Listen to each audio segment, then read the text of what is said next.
Wajia, Kwe. Hello, my name is Lloyd Cheechoo, and I'm the Executive Director of the Cree Native Arts and Crafts Association and Contemporary Arts. And I've been the Executive Director for approximately 3 years, and this is our first festival that we have planned and coordinated.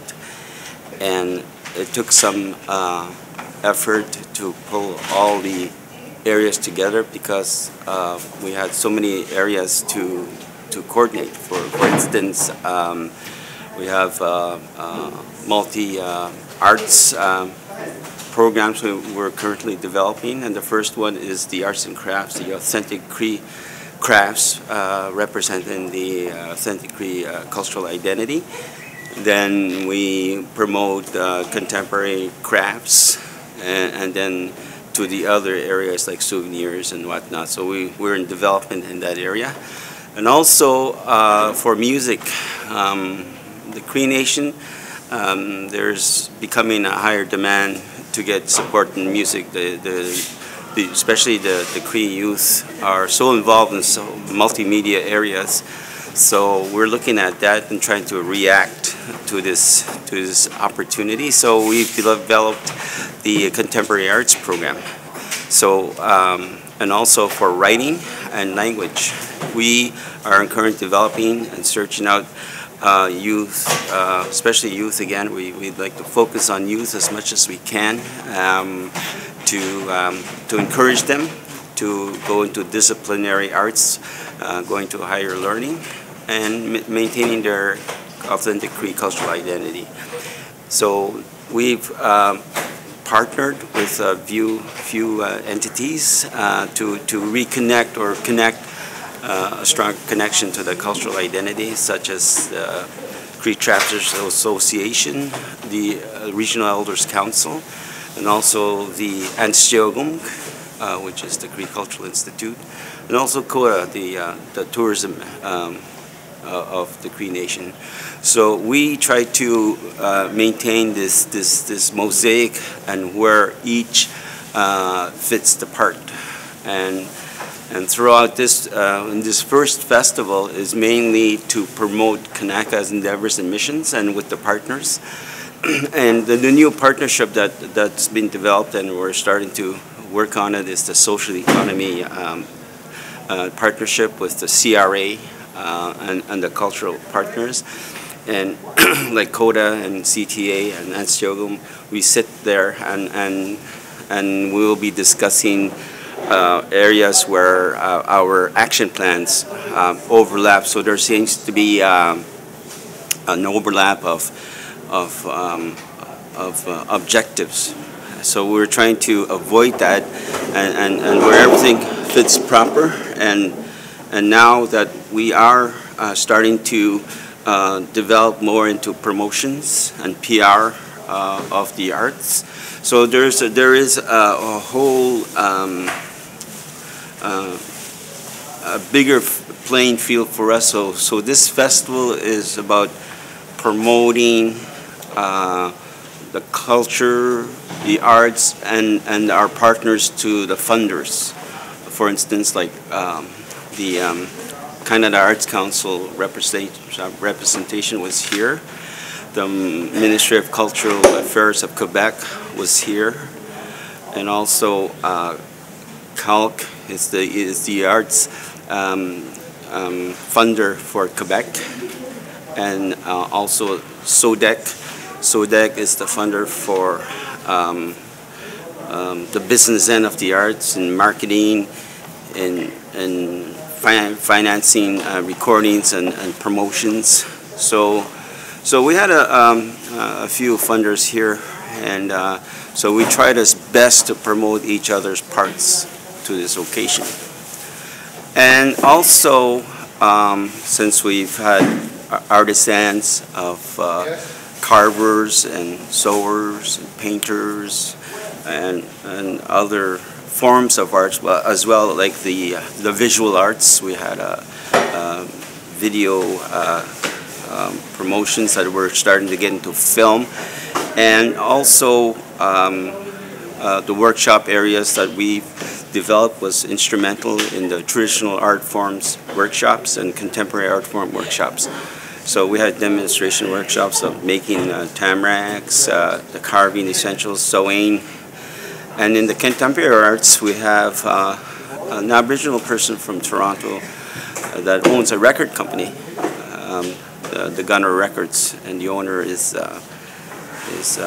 Rich Hunter. He's here and showcasing what's happening in Toronto and his business and meeting music artists and getting that ball rolling. So we're very fortunate that we have this opportunity here and showcasing our musical artists. Last night we had the gala.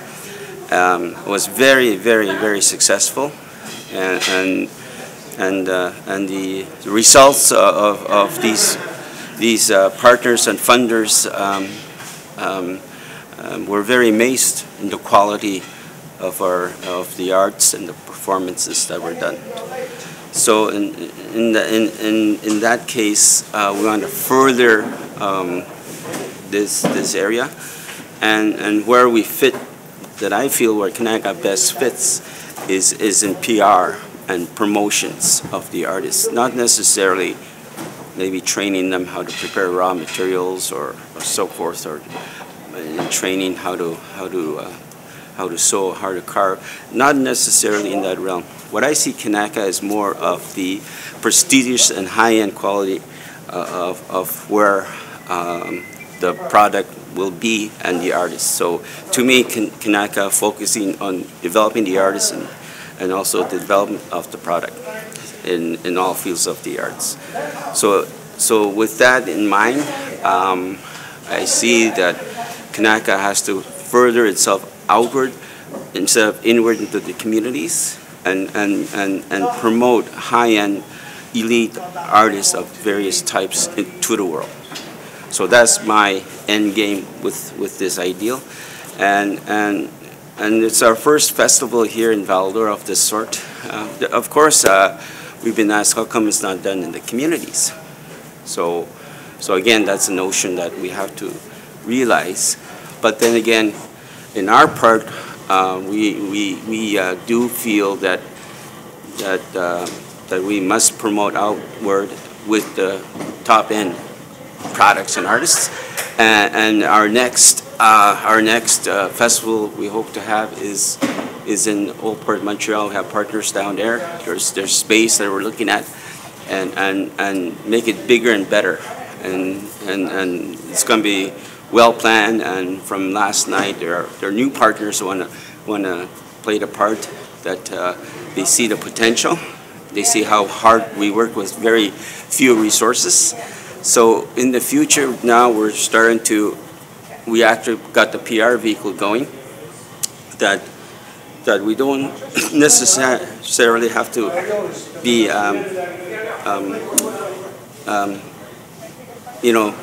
pressured by logistics. Like this festival was high pressure in logistics. There's so many points and areas that was overlooked, and last minute, you run around going a little nuts, I guess. But now I see that we don't have to do it. There's agents and agencies out there that will do it for you. You don't have to run around like this. Everything's coming down. Just come with your artisan products, which I was very happy to hear. So I believe our first CNACA Festival proved successful, and you can see the authentic identity of the arts already. We're rich in culture, and the term that we used before that's been carried around, that kind of originated from the U.S., from the Indian Association of Albuquerque. They said, do not call your artisans craftsmen, call them masters of your cultural treasures. So I said, wow, that's a very high point. Elevate your artists up here. They're masters. Call them masters. Don't call them artists or carvers. So these are created by the masters of our cultural treasures. And nothing can beat that as far as identifying culture. And we hope to do the same with contemporary arts, with our singers, creating CDs, filmmakers, writers, theater. There's discussion that we should get involved in theater. Of course, I think there's the demand for it. And we had somebody from the Art Council come in and do a workshop on theater. And so it was very interesting. And the turnout was good. It's a small space here, and we filled it. That was the key thing that we planned, that the perfect area will be this university and also Forestel. So we actually had 3 location sites. We started from the golf club with opening ceremonies and a bit of entertainment and keynote speakers on Friday, on March 15th. And then we moved here on March 16th to do the festival and workshops. And the evening of the March 16th was Saturday, yesterday, we moved everybody to Forestel for the Gala and Achievement Awards. So it was a good 3-day thing. And I appreciate the turnout, and most of them were artists and artisans who have been highly recognized. So I like to continue this momentum and slowly build it in that aspect. So that's very